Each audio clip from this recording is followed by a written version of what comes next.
All right, what's going on, guys? Dr. Danny here with Yves Gege back in the Facebook group and on the PT Entrepreneur podcast. We are talking about communication today, something that comes from a poll that Yves actually put in the Facebook group. If you're not a part of the Facebook group, head over to Facebook and look up PT Entrepreneurs. You can go ahead and request to join. Our team will check you out, make sure you're a clinician. And if you look good to go, then we will accept you in the group and you can become part of that community. There's about 6,500 clinicians that are in that right now, which is kind of crazy. That's a lot of us. If we all were at like a basketball game together, that'd be a lot of people. That'd be a lot of clinicians. That'd be pretty cool. But anyway, Yves put up a post talking about traits of a good leader, and the overwhelming response that most people gave was that effective communication was the most important trait to be a good leader, or in a good leader that you had as an employee. And I completely agree. I think it is a very hard thing to do well.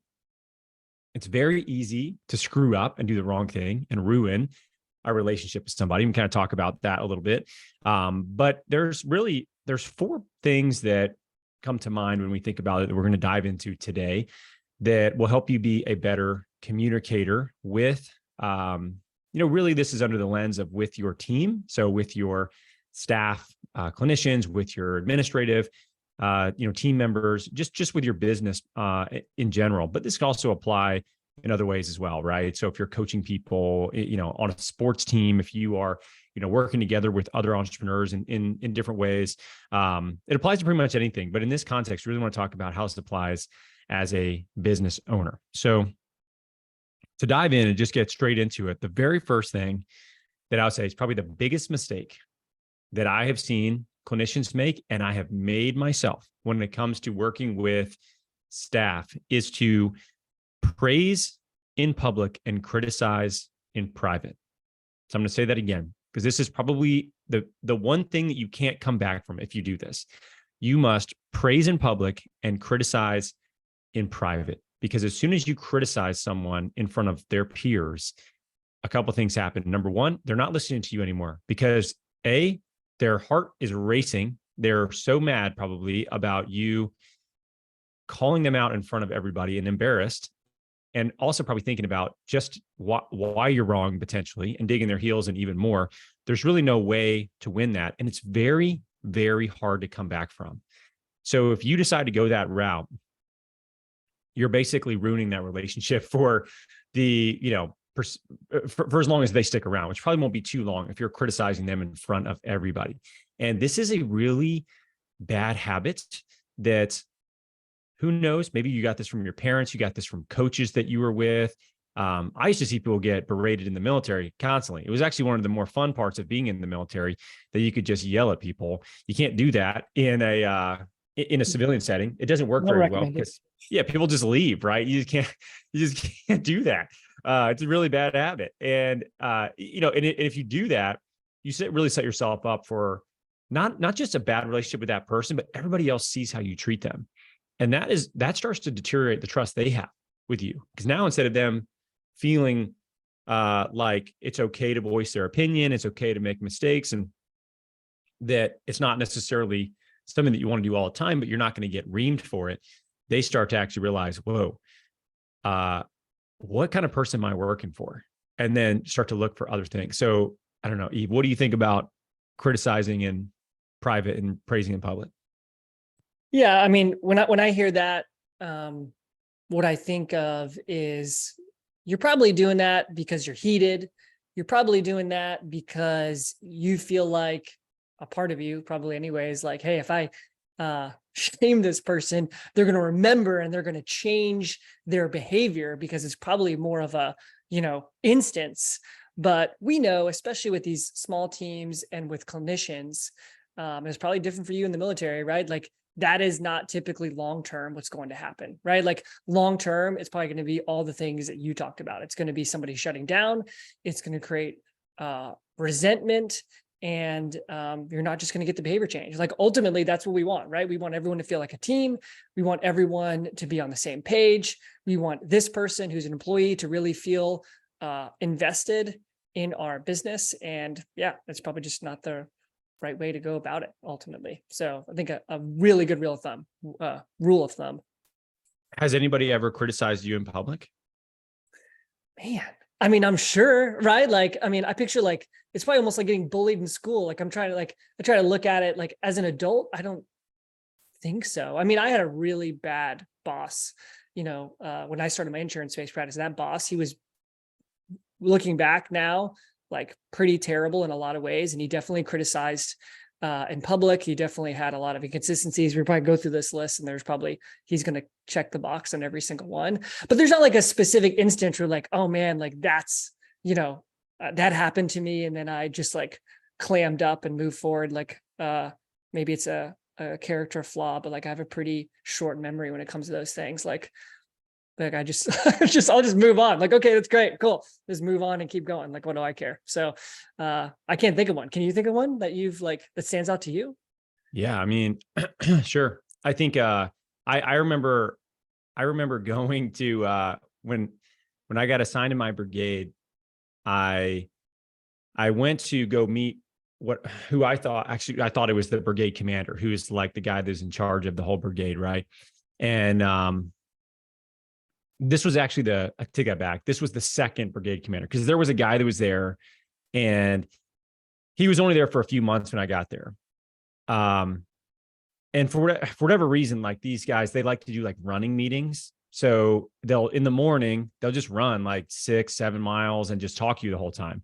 And it's like, I guess, an efficient way for them to run and then also like get meetings in or whatever. So I would run with this first guy and we would talk about stuff. And he was pretty much just like, yeah, whatever, dude, whatever you want. Cool. We got it.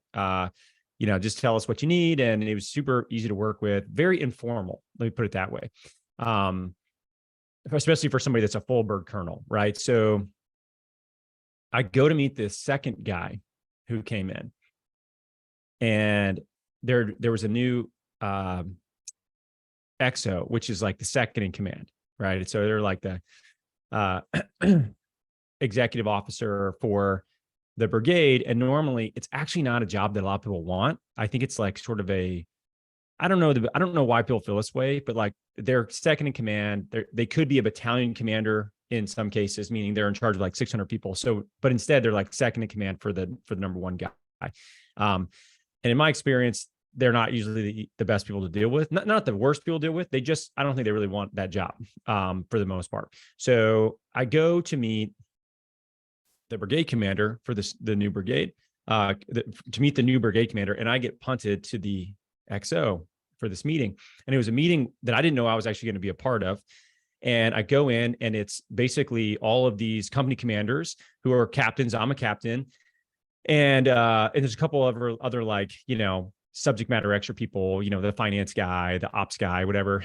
And so I go in and I didn't have like anything to write stuff down with, because I thought I was just coming to a meeting to meet this new guy and just, get to know him a little bit, and for him to realize what I did. Most people didn't know what a physical therapist was. So I go into this meeting and the XO, from the get-go, it was one of the worst meetings that I've been in, because everybody else is like ready to go. They got a bunch of stuff. I don't have anything. And he's like, okay, hang on, Captain Matta, did you prepare anything for this meeting? And I go, sir, I did not. I didn't know I was meeting. I didn't know this was a meeting. I thought I was just going to talk to the brigade commander and be a jumping off point for that relationship. And he laughed out loud at me and he was like, you don't meet the brigade commander without going through me first. And I wanted to say, sir, I've been running with the brigade commander like at least once a week for the last few months. This is a new guy. I thought it would be the same thing, but I didn't say that because I realized that would be a terrible thing to say. So, I was like, oh, I'm sorry about that, sir. It won't let it happen again. And he goes to start saying something again. And he stops and he's like, Captain Matta, I got to ask, did you bring anything to write down notes? And I was like, I go, sir, I didn't. Actually, I say, that's on me, sir. I thought I was, and I really probably should have, honestly. And he literally he made me get back up, walk back in the room, address him differently than how I actually came into this meeting. then sit back down and told me to never come to a meeting again without notes. And he gave me a bunch of shit to remember as well, I think on purpose, just to prove a point. But he did it in front of like 15 people that were all basically, you know, the same rank as me. And I remember leaving that meeting and I was like, this guy's such a dick. Like, there's nothing about me that wants to do anything positive for this guy. Cause he basically just assigned me an entire revamp of an injury prevention protocol for an entire group of 4,000 people in a 10-minute conversation I had with him. And I didn't write any of it down. Right. So I was definitely in the wrong, but I would have had a lot more respect for him if he would have pulled me aside and be like, listen, never come to a meeting, never go anywhere without a notebook. Like, and to be fair, I never went anywhere else without a notebook, a small notebook to like write stuff in after that, which is anybody listening to this is in the military is probably like, yo, dude, you should have had a notebook on you anyway. And, but dude, I was like really mad about it. I wanted nothing to do with this guy. I definitely didn't want to make him look good in any way possible.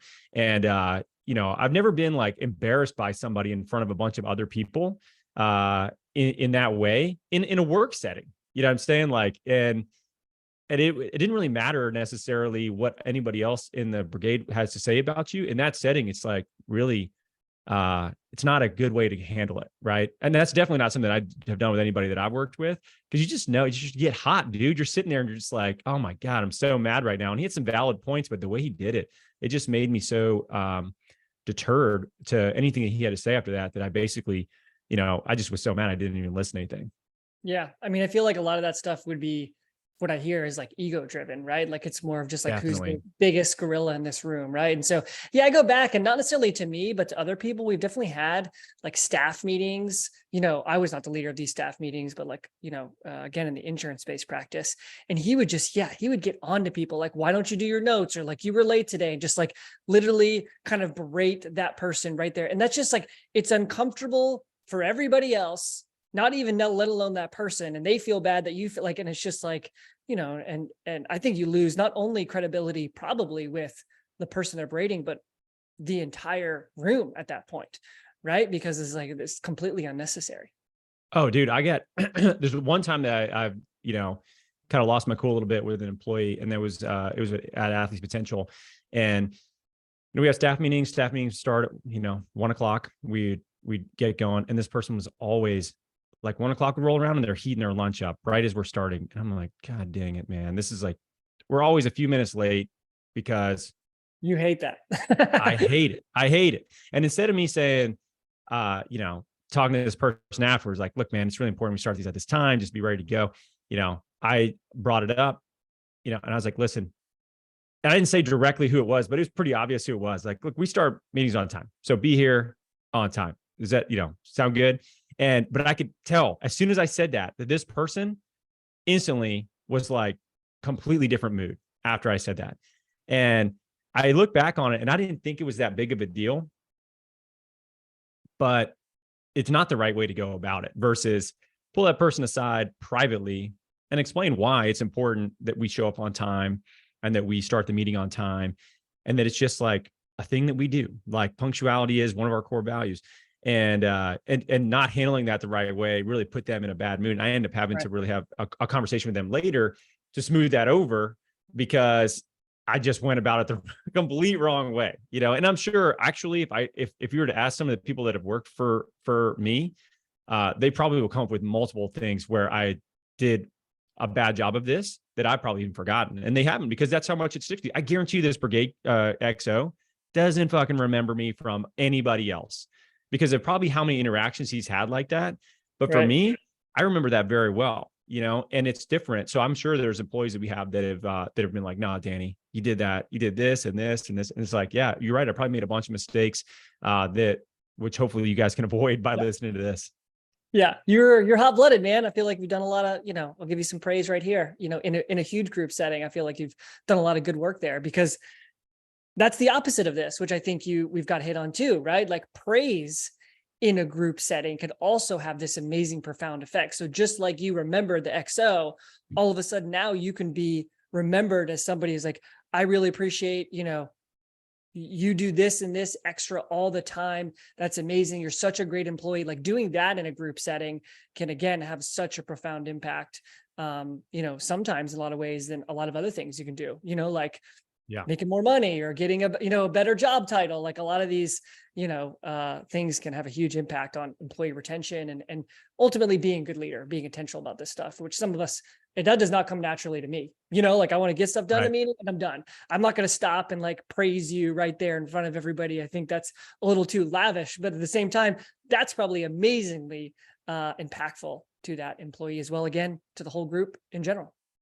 Dude, that is so true in terms of if you can praise people for doing a good job. So if you look at like training behaviors in any way, right? There's negative reinforcement and there's positive reinforcement. Negative reinforcement would be like, me yelling at my kids if they don't do what I asked them to do. Positive reinforcement would be me praising them or, taking them to get ice cream if they get an A on their whatever report card, something positive. And praise in public is so strong. Like I remember vividly, like I went when I was in Hawaii at Schofield Barracks about like, I guess I'd flown out of San Francisco and I had worked with San Francisco CrossFit with Kelly's group. And I spent a week there and I really only spent maybe an hour with him because he was doing the edits to Supple Leopard. So I barely knew this person, right? I spent the whole time with his staff and I learned a ton from all their strength coaches. It was great. But when he came out to Hawaii to teach at a couple of CrossFit gyms, he came to our brigade a day early and he taught for our brigade. So I get all these medics and people that are leading, physical training. So we got about 40 people in this program. He comes out for the first day and he literally starts out by thanking me and telling everybody how fortunate they were to have a physical therapist like me assigned to their brigade.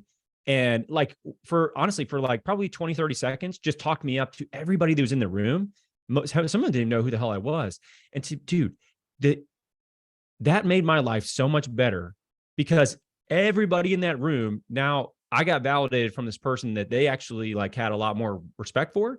And then my job became so much easier from 30 seconds of this guy telling everybody that, that I was good at what I did and that, right. They're lucky to have me.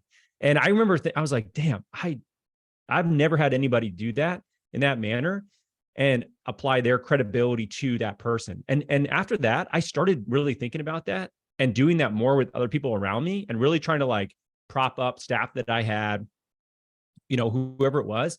And it's such a good habit, such a good thing that I see really good leaders do this all the time. They are so good about expressing gratitude to other people in public. It's one of the best things you can do to really develop a strong, bond with your team or people that you're trying to like, really build their confidence. And in a lot of cases, that's what people are trying to do because we forget when a staff clinician comes in to work at one of these practices and they're the first one, that is a hell of a hard place to be.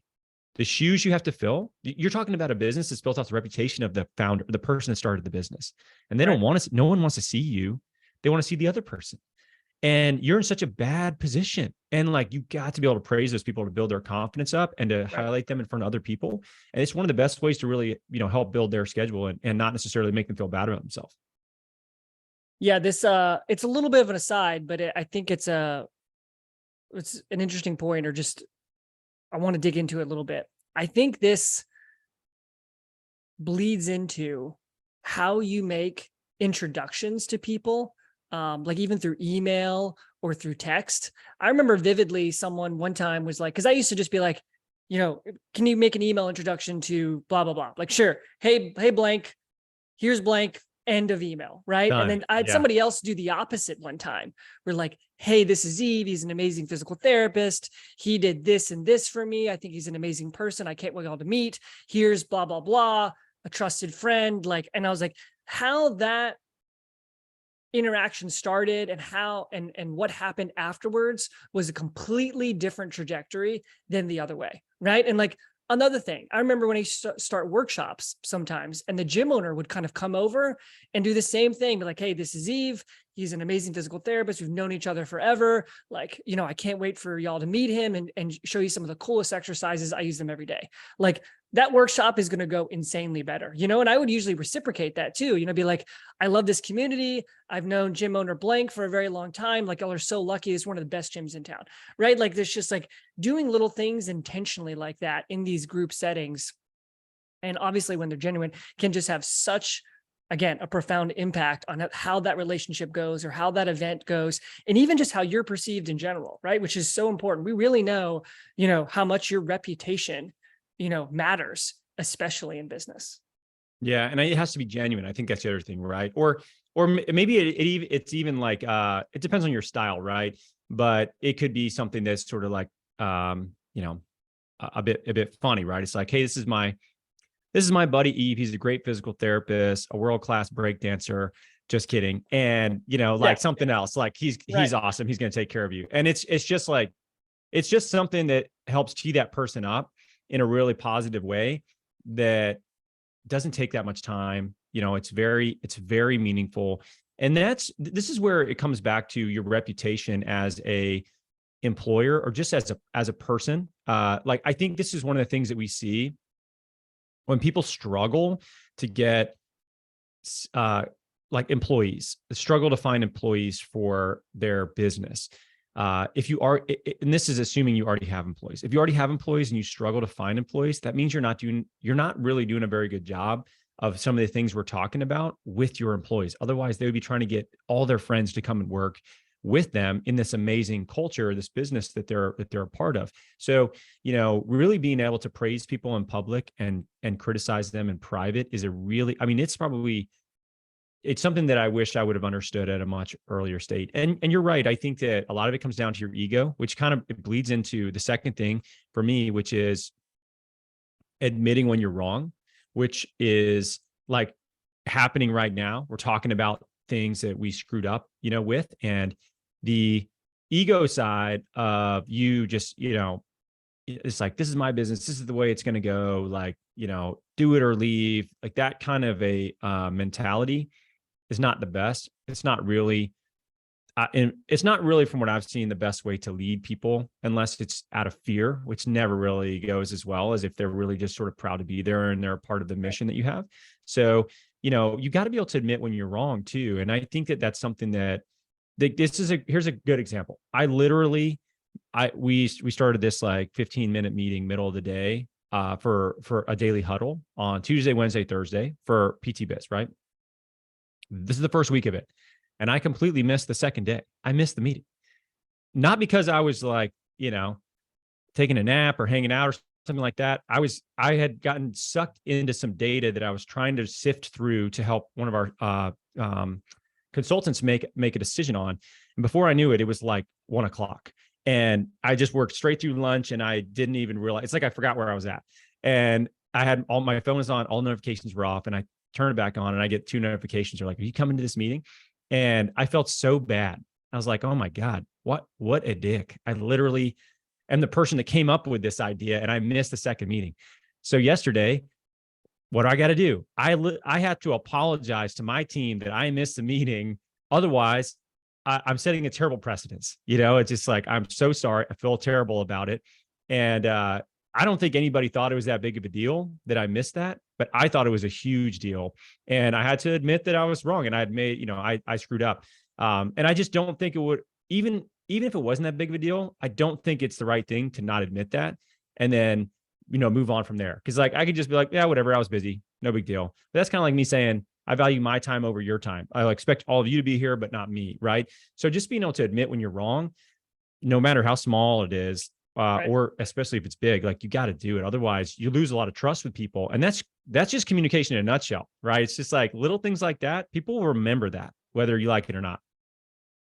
Yeah, and that's hard to do, right? Because the gut reaction is to do the opposite of that, right? The gut reaction is to not, because you have to go out of your way, put your ego aside, tell people you're wrong, and then you also have to go apologize. And you can come up with any excuse, right? I'm the owner, I'm the founder, I can do what I want. It wasn't a big deal. I'll make it up the next time. We can come up with 1,000 excuses.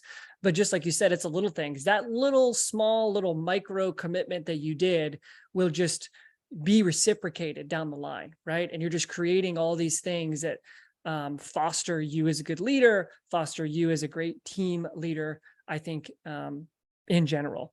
And I mean, I've done the same things, like what I leaned toward when I was, leading Made to Move and still some sort of leadership role, very minority, is I would usually just not create clarity.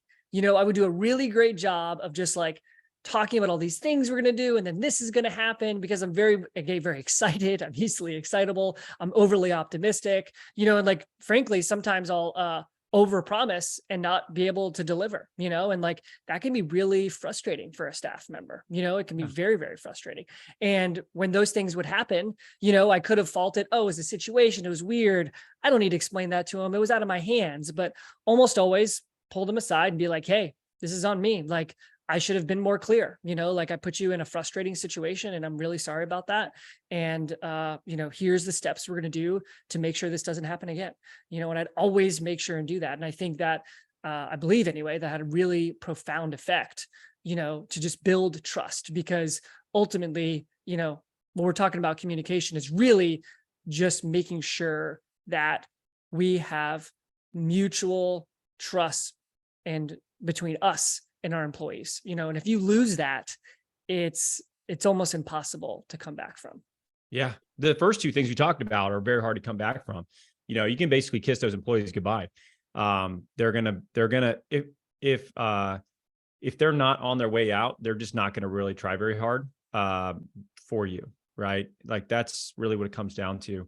I think your best approach is to try to create a relationship in which people do not want to disappoint you because they respect you, not that they're doing things because they're fearful of whatever the outcome from that might be, right? That's a hard thing to do because that takes a lot of consistency. And it also takes you really have to spend time to get to know and care about the people that you are working with. And I think the other thing too is to really, like, the ability to put yourself in their position is a really good exercise, right? So if it's like, okay, well, why is so-and-so late for this, right? They're probably not trying to do this. They're not trying to do it on purpose, but maybe what the problem is maybe you've done a bad job of emphasizing the importance of this and what this has to do with other things. Like, there was I used to put my hands in my pockets in my uniform when I was in the military, and that's against the regulation, but there's a lot of gray area with that one rule. And especially if you're like, here's the thing, if you're an officer, and typically no one's going to tell you not to do that, right? Unless it's another officer or someone that's a senior rank to you, with your hands in your pockets. It seems like a minimal thing, like a simple thing, right? Right. Well, I had this one staff sergeant that came up to me, didn't know this guy at all, right? And keep in mind, I'm a captain and I'm in this infantry setting. He doesn't know me from anybody, right? I could be a company commander for all he knows. And I was standing there waiting outside a building for somebody I was meeting. And he comes up to me and like salutes me, and stands next to me on, side. He's like, "Hey, sir, I know this is a minimal thing, but the regulation," he names the regulations, and I'm like, "Oh shit!" Like this. Anytime you get somebody names regulations, they're kind of hard sometimes to deal with, right? But he's like, "This is the regulation," and he's like, "I got to be honest with you, like as an officer, like you're a leader here," and he's like, "Dude, my soldiers see what you're doing, and I don't want them to think this is okay. And I'd really appreciate if you'd help me set that precedence by not doing this, because it'll make my job easier. And from the top down, they'll see that, it's being done correctly." And I remember I never put my hands in my pockets after that, ever, like when I was in uniform. But the way in which he did it was so effective. And it wasn't from hey, you're doing the wrong things. So the regulation says you need to follow the regulation, whatever. It was literally like, hey, you're an example for these soldiers. They see you, they see what your rank is. It's right. It's a big deal to them.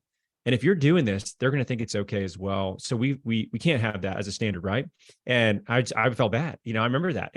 But the way he handled it was so correct versus, just stating that and then making somebody feel bad about it. So I think that we have to really do is explain to people why things are important, even if they don't see the significance in it. It's not necessarily their fault.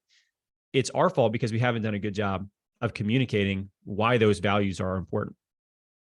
Yeah, that's huge. And it, this is a common mistake, I think, especially when you first begin leadership, because you're the owner. This is your first employee. You are seeing patients. You're doing thousands of different things. And to go back and take the time and take 10 or 15 minutes to explain why you need to be on time, or why, you send an email within 24 hours after the eval every time, and this is what it looks like, or getting notes down on time. Like it's hard to take that extra time, even with kids is probably another thing. It's like, Liam, you just can't do that. That's easier to say than, Liam, you can't do that. This is the reason why. This is why we have this standard. This is, why we do it for the team and do it for the family. Like, that's just a much harder, more emotionally mentally intensive thing to do. But again, long-term downstream effect, you're building so much more trust. And I think, I think you said it was like, you want them to be proud to work there, and like, that's what you're building right there. You're building that kind of vision for your team. And almost always, it's funny, it's like everything we're saying, I'm like, man, that's just like, it just takes a lot of time and energy. And that's usually what I see a lot of times. Again, new business owners, new leaders, even a couple staff members, it just comes down to a lot of just like not even having the effort to do that. It's just like, they're just exhausted. But these are the things that you've got to do, because what's really frustrating is staff turnover. Way more frustrating and time intensive than taking an extra few minutes to kind of explain why this is important and how it can be implemented better. I agree. And I think that one of the bigger or like simple verbiage shifts you could make is going from me and you to we. Like, as simple as that might sound, we talk about this as a family, right? Because you talk about like kids and you can't do that, or in our family, it's Mateys don't do this. Mateys do this. Like, we have, certain things like Mateys don't quit things, right? Like, Mateys don't show up late. Mateys don't whatever.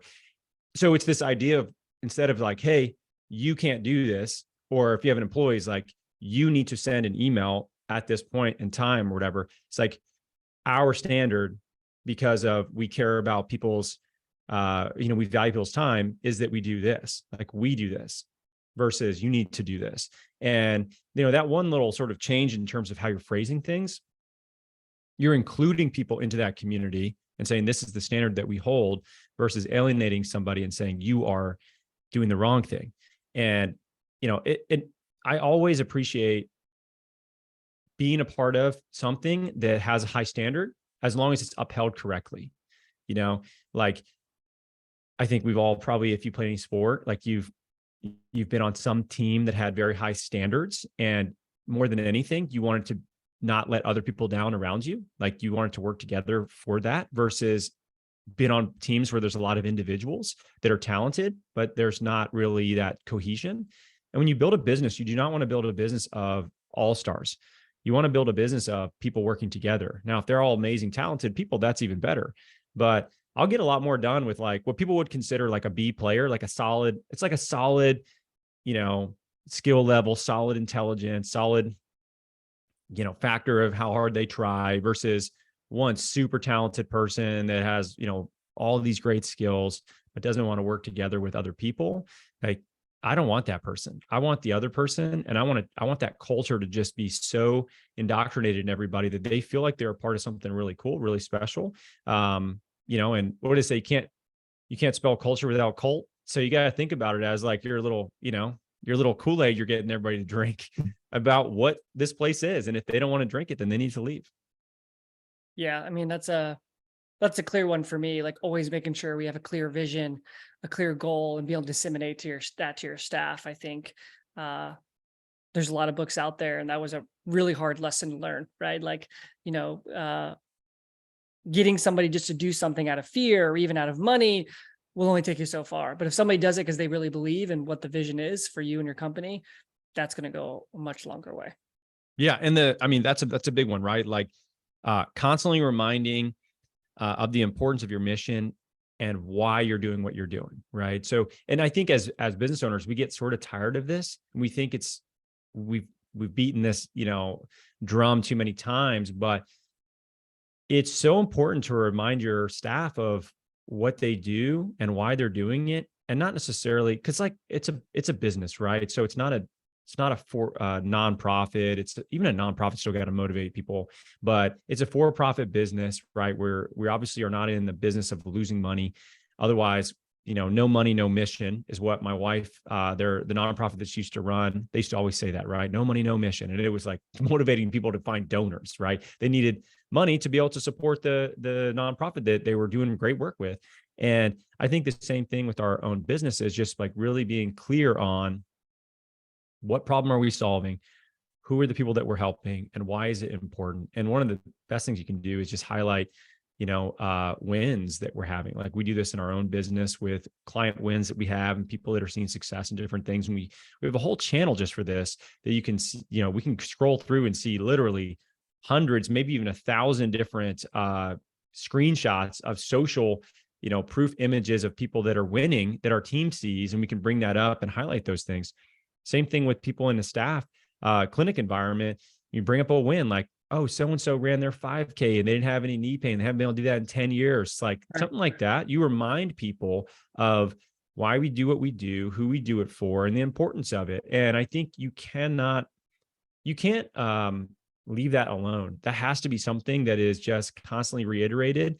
And otherwise, I think people get a bit complacent. They maybe question if they're in the right place, especially if you're asking them to really work hard, right? To put effort in. Effort is exhausting, but effort towards something that is important is very sustainable in comparison to something that they feel like is just like, oh, it's just a money grab for you, right? Or whatever. And if they feel like they're a part of a mission, which really we have mission-driven businesses, this is not hard for us to do. It'd be really hard. Imagine if you just sold donuts and you're like, guys, get it together. We are changing lives with these donuts, like that would be hard to do. Maybe your donuts are amazing, but it's not like it's not really helping anybody's health and wellness, what we get to do. And, we don't have that problem. Like we really daily have these mini miracles that we help people with. They're just so excited to rave to their friends and family about how much they've accomplished and how helpful we are and just how much they enjoy being around our people. So highlight that. Don't let them forget that because it becomes white noise for them. It's just background noise at a certain point because they're just used to it. And, Right. and you got to keep beating that drum. Yeah. I don't know about you, but donuts have changed my life multiple times. If I can get a good donut, just saying. Is that right? What's your favorite donut? Like, is there a spot that you've been, you're like, this is the greatest donut I've ever had in my life? We have a place called Glazed, and it's we go there. We try to go there every Saturday. It doesn't happen every weekend. I'll take the kids. Amy gets the morning kind of off, and they have some amazing donuts there. Like I like the variety. It's not like I can just pick one. Like I try to kind of diversify and just, sometimes it'll just hit right at the right time. And my day has changed. My life has changed right after that. I'm taking you to Revolution here, right? The one by our old Yes. office. Listen, these people, they're old. They were patients of ours as well, which made it even cooler. But when it's peach season, they have these peach sliders that are just like the greatest. There's just such a simple little donut with peaches inside it, and I'm like, this will change your view of a peach donut. But look, donuts are awesome. I'm not necessarily knocking donuts, but Thank you. but yeah, like I just think I wonder sometimes if I would be able to be as energetic and consistently excited to be a part of a business if it was something that didn't really have such meaningful impacts on people, whether it's through PT Biz or one of our clinics. I think it would be hard for me to do. And maybe not everybody's like that, but I'm very, fortunate. I think that we do get to help people in a significant way and see it. And actually like, it's such a personally rewarding thing that we also, it pays our bills. Like that's awesome. What a win-win. Yeah, I mean, mission-driven business, right? I feel like that's something that there's no business I have. Maybe the band business. That's so funny. That's probably the one that I work on the least, right? The fitness band. That's not necessarily mission-driven. I'm not necessarily like, yay, people are going to get these bands that are way better than other bands, right? But like, I mean, picture what people can't picture sometimes is that transition from having a job to being an entrepreneur, that your energy level totally changes. Like I remember that I was like, I'm tired all the time. What am I doing? Like, how am I going to even start a business? And like the second I was working towards something that I believed in, that I loved, that was my kind of vision, it's like I could work tirelessly. And that has not changed, right? Like, honestly, over a decade in of being an entrepreneur at this point, like hasn't changed at all. Like energy is relatively limitless. Like usually, and we've had a whole different podcast, is usually I need to govern myself to be like, you got to stop or your body's going to collapse. Like, you know what I mean? But the engine could still be there. So I think that's so true, right? But you've got to consistently remind your staff, right? And so I think I heard this first from Elliot, who is one of the people who took over Made to Move, and it was like, you're the chief repeating officer, right? Like you're just going to constantly be repeating your mission, your vision, your values, and all that stuff. Like that's almost your job on a regular basis as the CEO, as the leader of the team. And that's always something I emphasized, because I knew it was hard, like doing a workshop on a weekend, staying late at night, like, seeing a lot of patients in one day. Like we always would go back and highlight how this is impacting our community, how we're impacting people's lives every single day, and that this is the mission of Made to Move, and this is why we're doing this. Like I said, it wasn't necessarily about money. That is honestly an added bonus. Right now we are trying to help as many people as possible, and ultimately, like, we need to make money to make sure we continue to do that. And like making sure you're tying that in some of the day-to-day mundane tasks that people are doing makes it so much easier, because they forget. I mean, they've got their own problems. They've got their own personal issues. They've got so many things going on, and they're trying to not be late, and they're trying to help this patient. And maybe their mom isn't doing too well, right? It's like 1,000 things. So you've just got to do it over and over and over and over again. I get that question a lot. It's like, I feel like I talk about this all the time. I'm like, good. Keep talking about it. You know what I mean? Like, say it again. Every staff meeting, I don't care how you work it in. Like, you need to be constantly talking about, like, this is the big picture. Here's where we're going. This is why we do this work. And, it just helps with morale, helps with energy level, helps with retention. I mean, it's got a lot of downstream effects. Well, I feel like the people are the best and worst part of running a business. Like, no offense to any employees. And this could be said about if you're an employee and you have a boss. It is just like to see your people progress and to see them evolve. As I think of it as like this idea of like being a citizen, right? Like, are you a functional, like positive part of our country? Like, are you actually doing the right thing when nobody's looking? Are you having success in your personal life and in your career? Are you trying to become good at something? Are you constantly learning? Are you trying to pass what you've learned on to other people in a really positive way as well? Like, I care much more about that with our employees than I do maybe success metrics of whatever it might be, because we're really here to help people develop within a culture of a company. And if they can learn those skills, they're going to be better off no matter where they go from your company, anywhere else. And that is really, I think, it's our obligation to create better people than when they started with us. And that takes a lot of time, a lot of energy, and a lot of patience. It can feel like you have a bunch of kids. If you have kids, it's not like these are children and they're not acting like children, but sometimes you think to yourself, like, why is this person doing this? Like, why do I have to remind this person of this? It's like, why do I have to remind my son to put his shoes here versus here every day, or to, do X, Y, and Z? It's like little things like that it's just a part of the job. And I think for me, what's really helpful is I really do look at it. And because it can be exhausting, can feel draining. If you're listening to this and you're like, oh my God, my staff is so draining. Well, one of two things. Maybe you have the wrong people there, or maybe you've set the wrong example for them, but maybe you're just looking at your role wrong. Instead of you looking at this like, well, why won't they just be amazing hands-off people? It's like, that's not ever really that's not really the case. And even still, if you have somebody that's so amazing and hands-off and you don't actually mentor them in any way, they're probably just going to leave because they're going to get frustrated because they don't see any growth. So right. You're kind of screwed either way. You have to look at your role for what it is. And that is to be a developer of people while they're there, make them better. So if they have something that they're struggling with and that's affecting your business, if they move on and let's say you let them go, and they don't fix that, the next job they have, it's not like it goes away. It's going to show itself again. So when you talk to somebody about improving things, you need to bring that up to them. Like, hey, this isn't going to go away whenever you leave. This is going to follow you anywhere you go. Let's work on it now. This is a perfect opportunity. Here's what we're going to do. And to be able to be okay and accept the fact that you've got yourself into this, knowingly or not, that's just part of it. And it just makes it so much less of a burden. It doesn't feel like as much of a burden if you view your role for what it actually is. And that is to be like, I think of it as the chief people developer. Like, you've got to be able to do that. You've got to be able to improve yourself along the way. And these hard conversations, this direct candor we have to have with people in some cases, and the standards you have to hold yourself to, it should make you better in everything outside of your business, which if we're really looking at what's the point of a business? The point of a business, most people will say, is to make money. Well, on paper, yes, probably so.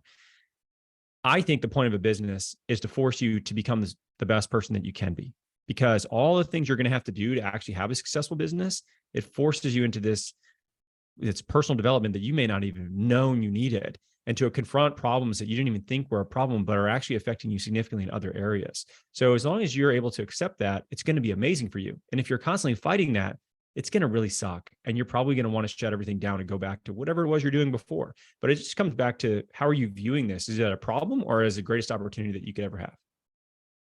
Yeah, there's that. We talk about this all the time, but there's like no better magnifying glass, at least that I found, than owning your own business for your own personal self-development, because it puts it right there in front of you, and if you can take self-control of that, and you can really say, hey, this is under my control, I can improve these things and my business will grow. If you got that mindset, it can be a perfect vehicle to continue to grow, and I like what you said, like, personal development, chief personal development officer, right? Like, doing that. It's like, that's exactly how I felt. Like, every person that works with me, or as an employee or a team member, which I really like team member instead of employee, is like, I want to see them flourish. Like, and that's always like the outlook I take, and it could be with me. It might be somewhere else, but ultimately it's a viewpoint. It's like, I want to get the best out of this person. I want them to enjoy their job. I want them to love coming here and every day. I want them to feel like they're doing something useful and they're impacting the world.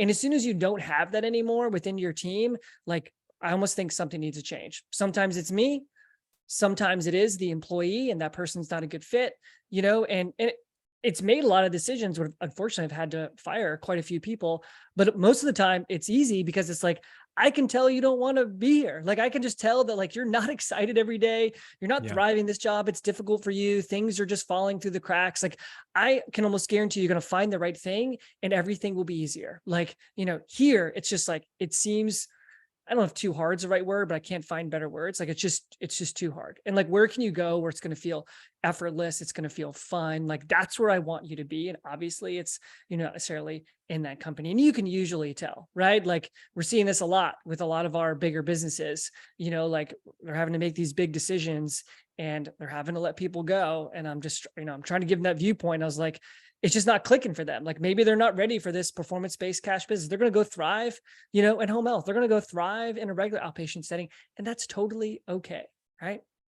Yeah. And retention is, retention of employees is never 100%. And it really shouldn't be, because I remember the first couple staff members that we had that turned over at our practice.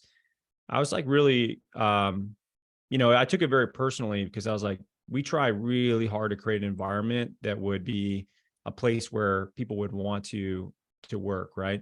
And I think we did a really good job of it, but it doesn't necessarily mean that people aren't going to grow and evolve and want to go and see what's next, what's the next chapter of their life, right?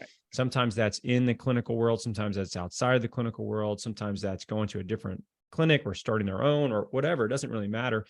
And it's just such a natural thing. It would be unnatural if somebody just came and they worked for you for 20 years and they never, ever thought about going anywhere else. Because if you're hiring that kind of a person, I mean, you're basically hiring like a government employee, somebody that just wants to keep their head down. They want to do a minimal amount, and and they don't really want to like push to improve the company or themselves, or really, right? And I've spent a lot of time around these folks, and it's not the kind of people that I want to hire in my company. It's a great spot for you. If you just want to just do the minimum and you want to hang out and not have a very stressful job, and that's all, go for it. That's a great place to do it. But it's not really the place for the people that we're looking for. They're not going to be there, right? So we typically attract people that are more growth minded, and with Right. that, you're going to have to manage that person. But if you keep somebody, realistically, if you keep somebody in your company for 5 years in this day and age, that's like 20 years, for my parents.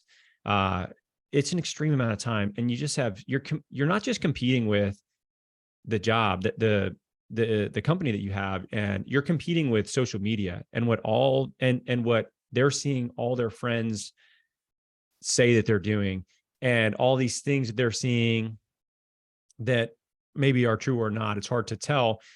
So you're constantly competing with the grass is greener, and the grass has never looked greener than it does now, right? It just Right. looks so damn green to do anything.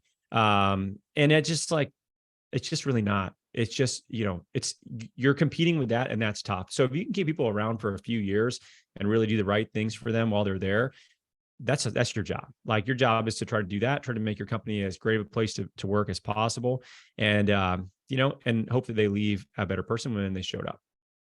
Yeah, you're right. I mean, truthful or not, the motility and being able to see the best part of working in other places and other lifestyles has never been more apparent than now. So, and we're seeing it, right? Like, and I had this conversation, we do these group calls with some of the bigger businesses, and I was like it or not, these are the people that are graduating. This is their beliefs right now. And we're going to have to adjust. Like, they're not going to change. You know what I mean? Like, you're not going to change the way that they feel about work or their culture or what they think, a good job is. Like, we've got to find a way to continue to nurture them, create leadership for them, and turn them into good employees, so adapt or die, bottom line, Yeah, and it's that's, going to change. Well, yeah, listen, not change all the everybody. time. Well, listen, not everybody wants to be what do they call it? A digital nomad, right? Like, not everybody just wants to work from anywhere on their laptop and whatever else. Like, there's something special about the in-person connection that we get with people that I Yep. think people undervalue after a period of time. And it's just something you're going to see, right? I think it is a difference in demographics, right? The younger people are a little bit less, they're tied down somewhere, which is normal, right? You may not know where you want to live or what you want to do. And it's so much easier to explore those things now than it has been. And I think the other thing you see is a lot of people that are of, sort of younger professional working age, they see their parents, that have really been very stable and haven't taken risk. And they view that as maybe something that they don't want. But what you got to realize is those people, their parents didn't know where they're going to find food, right? Like, they instilled in them this idea of like safety and security, because they actually grew up in a time where there was true scarcity, which we have not experienced. So for us to say like, oh yeah, I'll take a risk on myself, what's the worst thing that can happen? I always go back and get another job, right? For them, they're like, oh, I take a risk and then you die. Like that. Okay, that's a terrible outcome. So that's their parents are just like very risk averse because of that. Go figure. I mean, that's where it comes from. So of course you're going to see the difference from some people, and I don't think you should let that frustrate you. You got to be able to embrace that and be okay with it, because there's some really positives to the way that younger workforce population views their life and the important things that they want to have a part of it. So, it is what it is. Like, you can't just be an old curmudgeon and be like, well, these young people don't want to do this and that. It's like, no, that's not helping anything, number one. Right. But you just got to realize like what you're dealing with and how to communicate with that person. And if they're going to move on, awesome. Like, again, it's going to happen. But the better of a job you can do developing them, the more likely it is that, they look at your business in a really positive light. And that comes back on you, whether it's directly or indirectly. I don't really know how this works. All I know is the better we treat people, the better our business does, right? The better, not just our business, but just positive things happen in our own life when we help other people create positivity in their life. That simple. Who knows why? Not sure, but that's just, 1 + 1 = 2. If you're a dick, you're going to have a lot of negative things. Eventually they're going to come your way, right? And if you're a really good person and you're helping your people out, you're going to have a lot of really positive things. You're going to come your way from that as well. So I think that is the one thing you can really control. You can't control other people and what they're going to do with their employment, their life, whatever. And if you try, it's going to be very frustrating.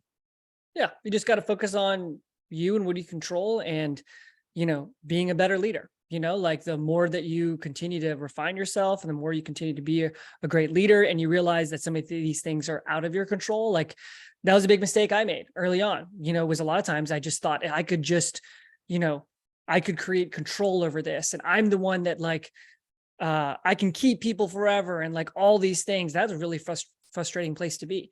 And now I realize okay, I need to improve upon this, but also there's just some things out of my control.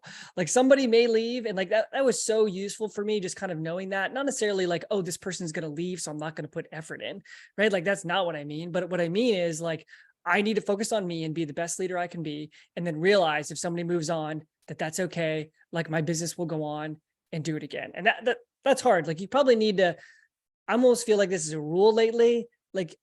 When it comes to leadership, you're probably going to get punch in the face multiple times before you really figure it out.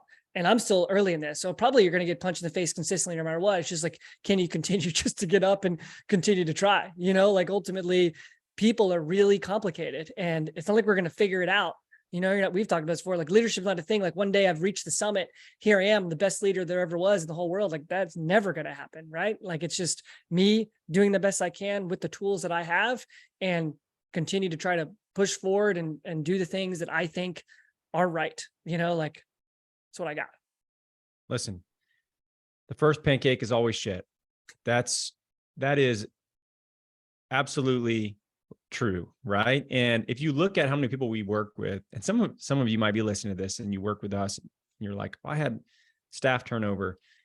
I think your first hire, you can assume they're not going to be there after probably 2, maybe 3 years, because you are making lots of mistakes on that person. And even though we can put together the best leadership training that we can, and you can message us directly about, hey, in this scenario, what should I do? There's no way in which you're not going to make mistakes along the way. You are, and you're going to have to learn from those because people are so multifactorial and every context is different. And there's no checklist for this, right? We can talk about these things, and communication is obviously a huge part of being a leader, effective communication, but it's just one thing, it's just one part of that. And it's not even words. It's also the way in which you stand. It's your body, it's your nonverbal is just as important, right? We're not even talk about that. And so you're going to make mistakes. It's okay. Every time that we've had somebody leave or had to let somebody go, we've always been in a better spot with our business afterward because we've learned from it. We've found a better fit for that. We've improved the things that maybe we weren't doing well. And we've been in a better place. We've always taken a step forward. It's just very hard. It's very challenging, especially if you're in the clinic and you got to take over a patient schedule and you're busy again. And it can just feel like you take this huge step backwards and it's so deflating. But, it's all a part of it. It's all a part of this game that we get to play. And sometimes it doesn't work out. But, if you look at this in a small window, we're talking a couple of months, things can suck, right? But if you look over the course of a couple of years, for most people that we're working with, damn near all of them, there is steady progress up and to the right. Right. You have to zoom out far enough to see that, because you might see these undulations that look pretty rocky, but if you zoom out far enough over the course of years, it is up and to the right, and they're getting better, and their businesses are growing, and things are improving every single year. And it doesn't come without significant effort. That's it. It's just effort. It's the reason why your beard is so gray and I have a little bit in mine. It's business. It's children and businesses. That's it. But man, it's worth it. All of that is worth the effort, in my opinion, at least. I think it's one of the more meaningful things I've had a chance to actually do. Yeah, totally agree. I think wouldn't have it any other way. That's for sure. Well, in summary, effective communication. Praise in public, criticize in private. Write that shit down and keep it on your desk. And when you get a little heated with somebody next time, make sure you check that. Go home and punch your dog instead. I'm just kidding. My dog's sitting right here. Don't punch your dog. Punch a punching bag. His head perked up. He was like, what? I don't punch my dog. But go punch a punching bag. Go yell into a pillow. Go do whatever you need to do. Go on a run. Do something productive. Don't take your emotions out on your staff. Don't yell at them about things, especially not in public. Constantly remind your staff of the importance of your mission, right? Why it's important, what you're doing. Highlight the positive things that are happening from your business. Admit when you're wrong. All right. Take it on the chin. Admit when you're wrong, and admit when you're wrong in public as well. Right. Don't just do it in private and get away with it. Nope. Go embarrass yourself. Go, take it on the chin in front of everybody and let them know that you were wrong and you won't let it happen again.